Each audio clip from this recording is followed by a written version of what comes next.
Today, we're talking about one of the key moments in the rollout of UAD 3.6. Behind the scenes, bringing the first appraisal together required a coordinated effort across appraisers, lenders, tech providers, and our guest played a central role in making that happen. Stick around. Don't believe the fiction that property data collectors do the same job as appraisers.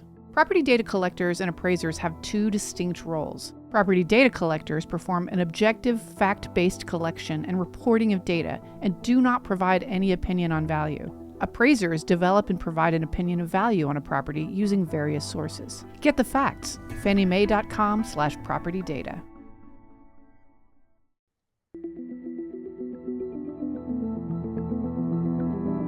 You're listening to the Appraisal Buzzcast with your host, Hal Humphreys.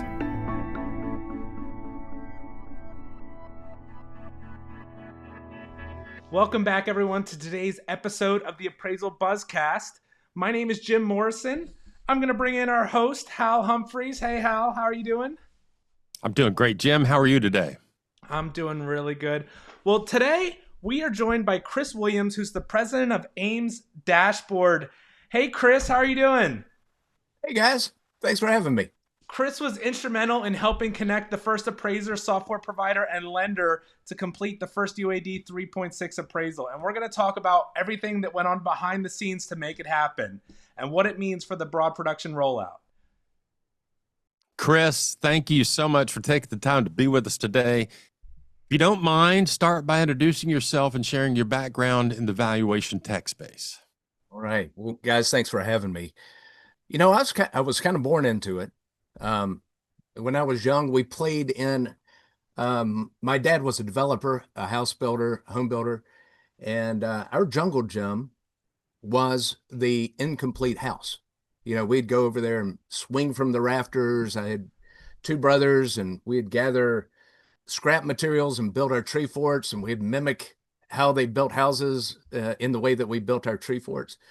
And so that lasted forever. You know, I primarily on my dad's side, my mom was a teacher.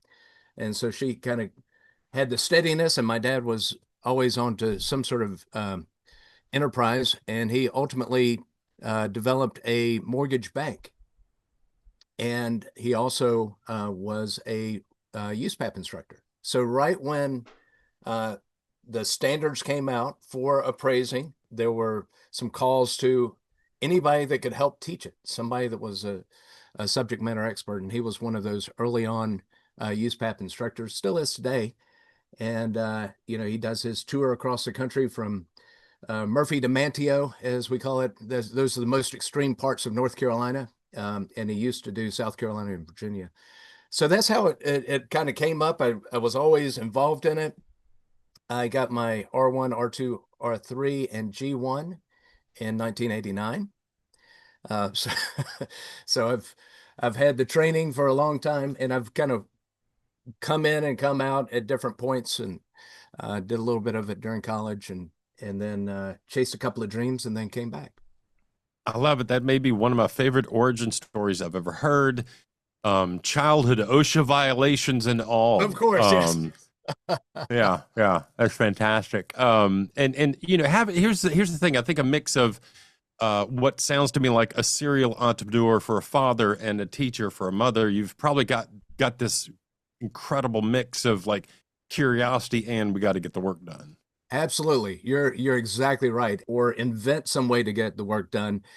And that wasn't only, you know, on my dad's side. My mom would constantly, you know, resize things. She was always about critical thinking, and bred that early. I love it. Yeah. So, Chris, you were closely involved in coordinating the first completed UAD 3.6 appraisal.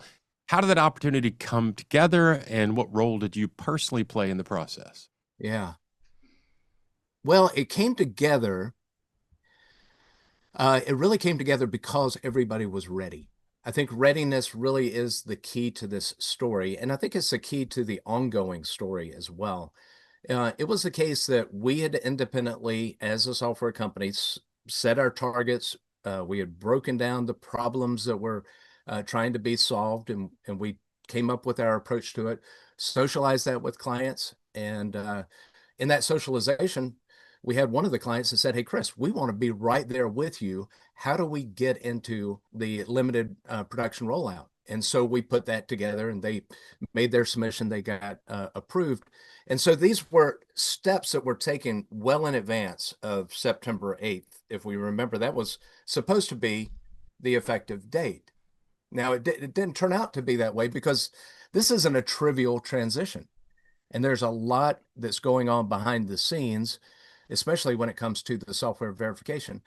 So there's this readiness associated with each of the players in this kind of workflow, and we all are interdependent. The beautiful thing is, to me, I think that this event, this forcing function that's been introduced over time, it's been planned out, and I feel like it's been planned out well by the GSEs. This forcing function is not only a GSE event. Yeah. It starts there, and it's going to be the kind of impetus that gives our flywheel the nudge that it needs. And I think it is also going to nudge the flywheel for MISMO. And with Brian at the helm, you know, and all the socialization of MISMO that he's doing, and his crew, the entire crew, and all the work that's been built up over the decades, literally, to get these standards into something that the GSEs were able to exercise. And granted, it's their program, but there's such parallel and such a direct mapping that a lot of things can happen. And so it was all of this coming together. I think that the things that had to line up was that we had to have a complete contiguous plan of parties that were ready, and that readiness was there. Yeah. The readiness is key, but I think most of us appraisers out here in the world understand what it is we do, and kind of we have a notion of where that fits in the process. But I think a lot of people don't realize how much coordination is required to make something like this happen. What did it take to align appraiser, lender, Yes. technology partners to make the first assignment possible? That process is intriguing to me. Well, it is. And I think we've all been in kind of cases where we've been in a group and there's some sort of group activity. You know, there's maybe 50 people. Maybe think about it in a gym. Maybe we're in phys ed and we're about to do some sort of new game or something like that. And everybody's on the sidelines, and the coach says, "Okay, who's going to go first?" And I can distinctly remember kind of looking right and left and saying, "Hey, are you ready? You know, hey, what about you? Okay, well, let's go and let's jump on the court." And so you look around and you kind of feel out who's ready to go. Maybe you're looking at a couple of buddies. "Hey, you want to go?" you know, that you already know. "Hey, we play this at home, so we can do it on the court in school."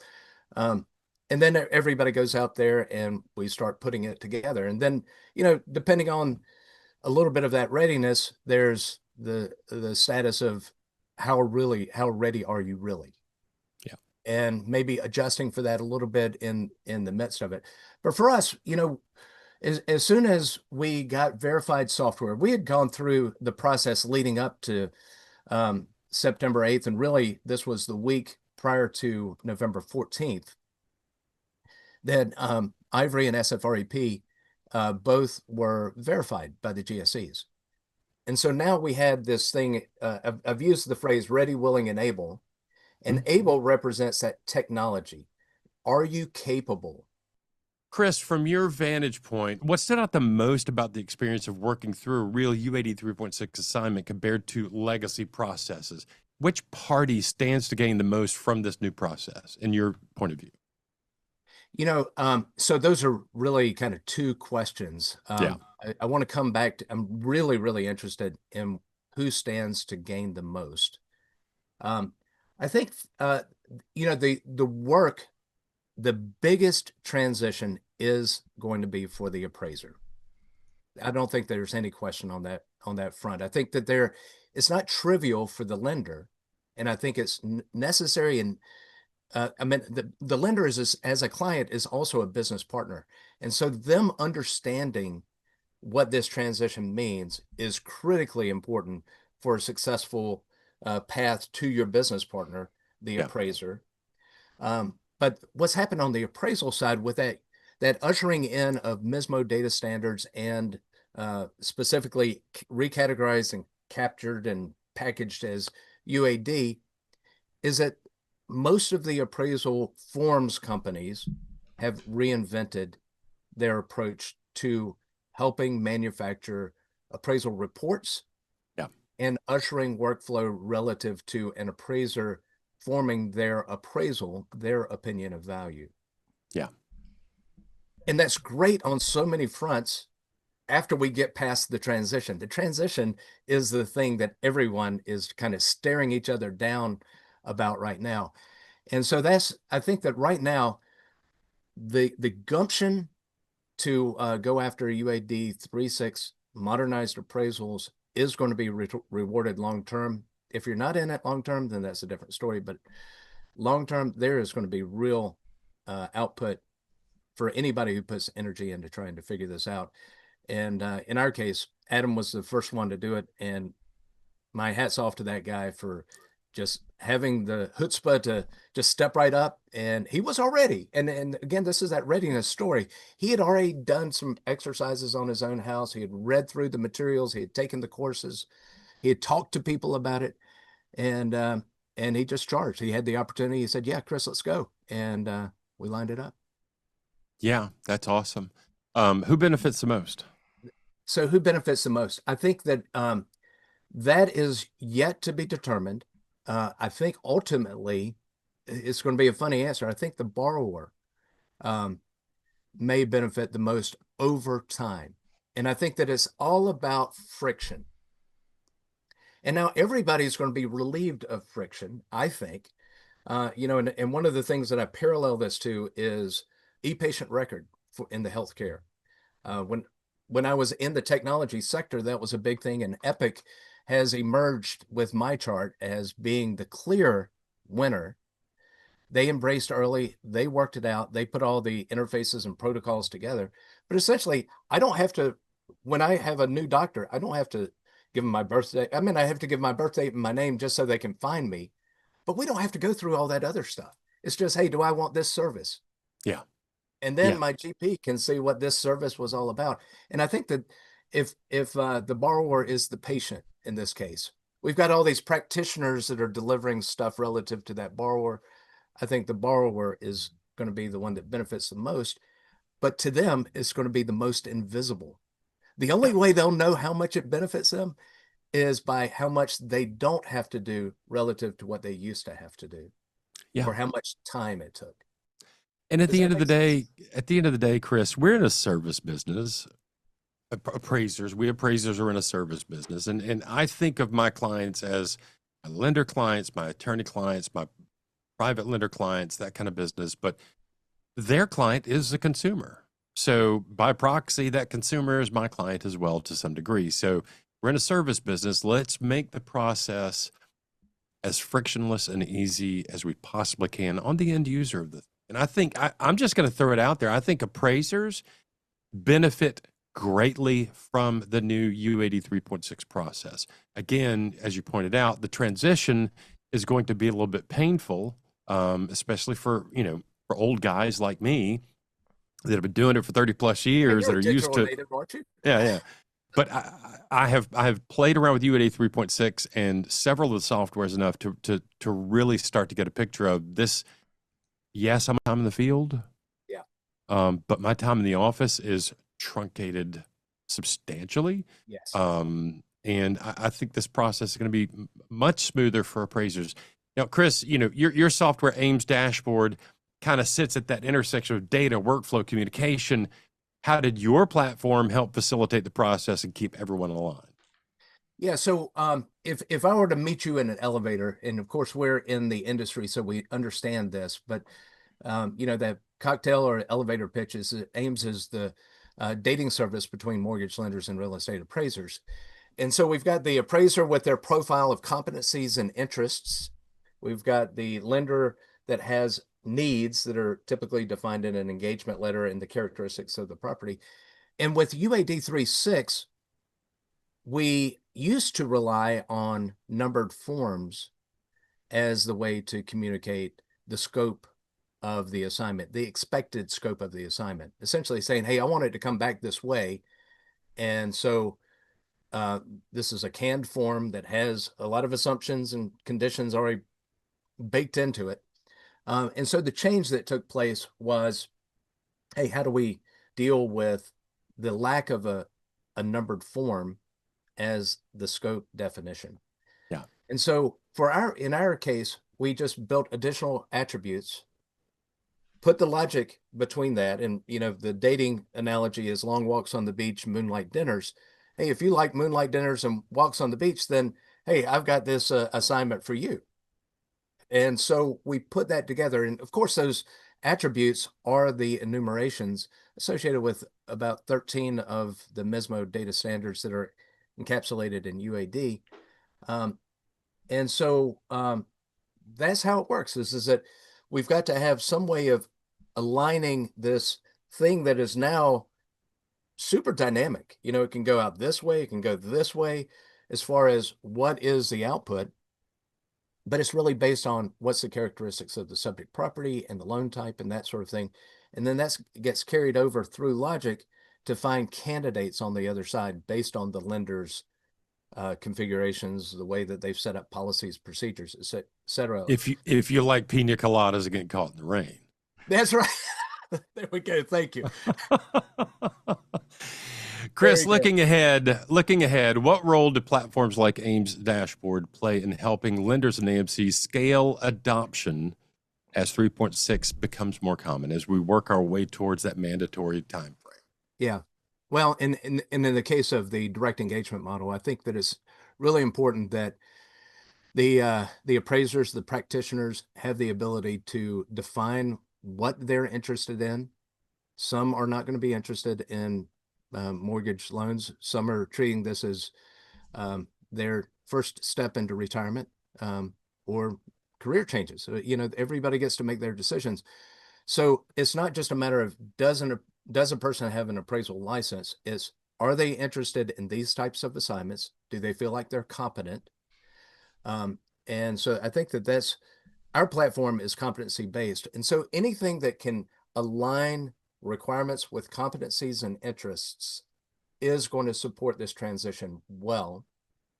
And we need that to be communicated in a way that is automated to a great extent to prevent a lot of lobs over that have to get lobbed back in declines or just non-responses. So being able to optimize the process is better for the appraiser, is better for the lender, and ultimately for that borrower. Now I have an idea, and you're free to use this. I just came up with this just now. If you made a feature where the appraiser or the lender could swipe right or left. Right. When we come up with the mobile app, that'll be the best. I love it. Chris, for our appraisers listening, what do you want to tell them about taking on new UAD 3.6 appraisals? Yeah, well, I think it goes back to that question that I mentioned earlier. I think that appraisers right now, and believe me, I've been an appraiser advocate forever. In fact, we are still primarily a direct engagement model.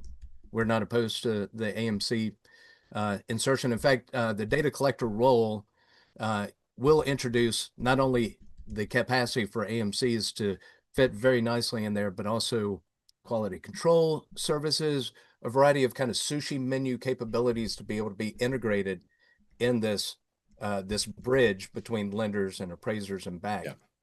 So when I say this, I'm not disparaging the craft, the appraiser profession. I'm trying to encourage it. And I think that there's just that moment that every appraiser should take right now. They should take it right now and say, am I going to be doing mortgage loans in 2027? And if the answer is yes or maybe, they should be digging into every source of material, training, go to every chapter meeting they can, talk with their buddies, call their friends, try and talk to your lenders, be a thought leader in your entire sphere of influence.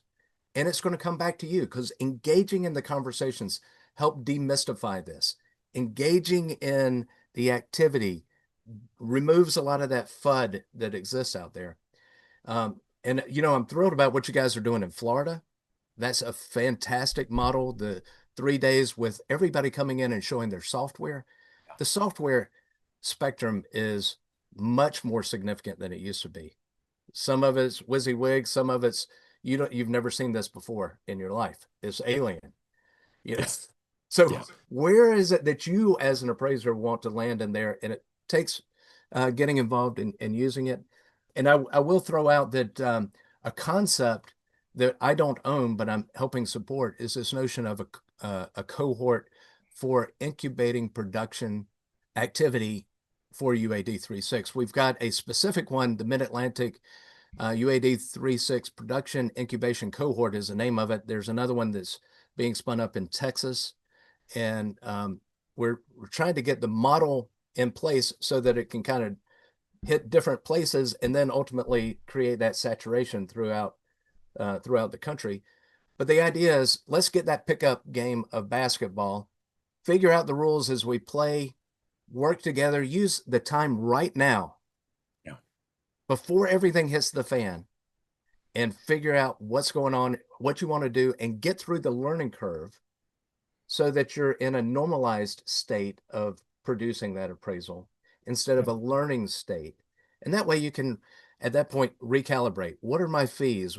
How do I distinguish between one assignment and another in the new modernized appraisal report? And how do I accommodate that for turn time expectations? Ultimately, it's going to be a better thing. And by the way, November 2nd isn't the beginning. I'm saying October 2nd is, because November 2nd is when they have to turn it in as a UAD 3.6. Yeah, and here's the thing, Chris. I appreciate you pointing out the Orlando Road Show, the boot camp. We're going to be talking UAD 3.6 all day, every day. If our listeners can't or did not make the Orlando Road Show, we're working on one in Chicago coming up in the not too distant future, doing the same thing.